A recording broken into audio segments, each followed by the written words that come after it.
Naam, ikiwa tarehe 8 mwezi wa 7 mwaka 2025, karibu katika taarifa za AGR News. Mimi ni Videlis Moshoge, na taarifa za leo tunaanza kutoka mji wa Kisii Town, mahala ambapo wafanyabiashara wanakadiria hasara. Hii ni baada ya maandamano ya Sabasaba hapo jana, huku vitu vyao vikiharibiwa, wakiomba serikali kuhakikisha kwamba wanasikiza Wakenya yale ambayo wanasema kama njia moja ya kubusiria mbali na kutupilia mbali maandamano kama ya jana na ya hapo awali.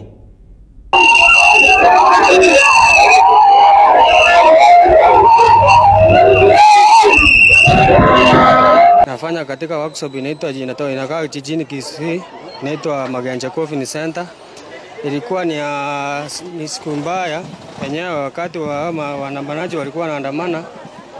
Wenyewe hatukuwa tumefungua duka, but ilikuwa walikuja wakapomoa kustukia, tukastukia wako ndani, wamechukua sanduku wakaenda nayo. Yenyewe ilikuwa mbaya sana, tunaomba tu usaidizi. Mfanyabiashara hapa Kisii jana hatukuwa kazi juu ya maandamano. Sasa ukiangalia hapa hiyo side ndo tunafanyia kazi, walifunja vitanda, wakachoma, walikuja hapa wakaiba coffins. Sasa ningependa serikali ya Kenya iwe na kuongea na vijana ili tujue shida iko wapi, tuendelee mbele. Juu tukifunga kazi kesha hatuko, watu wanakufa, hatupati suluhisho. Town ikaharibika, kukuja wakafunja hii mlango. Lakini Kenya tena tunashukuru sana Gen Z hawa kuharibu hiyo cheneza, ilipatikana ukweli. Lakini nataka tuongee kwa rais. Sijaribu kuongeleza Gen Z wa kuelewa kidogo Kenya unamaanisha, ndio muelewane na yeye. Mr. Rais, tunakuomba, hii ni mali ya mtu ameweka biashara yake, anatoa usuru, anatoa kila kitu, au mama wanatoa usuru, anatoa kila kitu. Tafadhali Ruto, jaribu kuongeleza Gen Z, mkae chini muongee.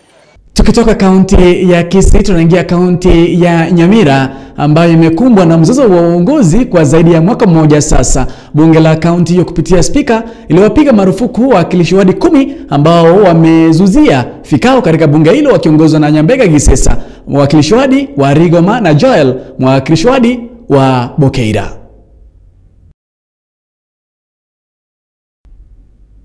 Na katika upande wa mahakama ni kwamba jaji mkuu ameshtumu mauaji ya zaidi ya watu 11 ambao waliuawa jana wakati wa maandamano ya Sabasaba, akisema kwamba lazima sheria sifuatwe na wale ambao wameenda kinyume na sheria basi kufunguliwa mashtaka na kushtakiwa.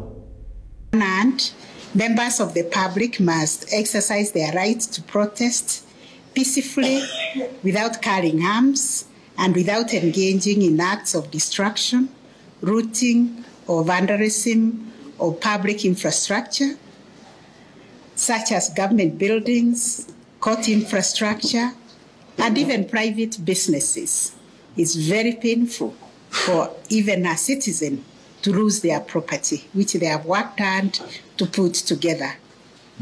On the other hand, the police must respond with restraint, proportionality, and strict adherence to human rights standards, avoiding actions that could cause unnecessary harm or loss of life.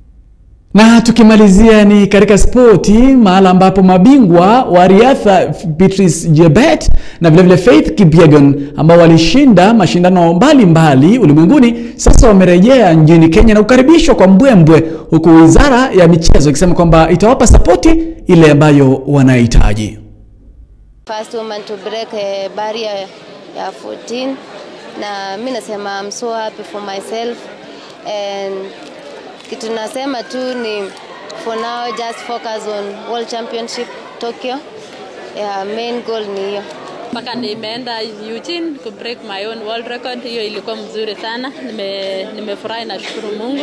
Hii ni huge achievement kwangu, ku break my own record every year, like kuanzia 2023 mpaka sasa bado na break my own record. As a Ministry of Sports, we have supported these athletes and we will continue to support them. Nadhani ni baadhi ya taarifa ambazo tulikuwa tumekuandalia siku ya leo. Mimi ni Videlis Moshoge.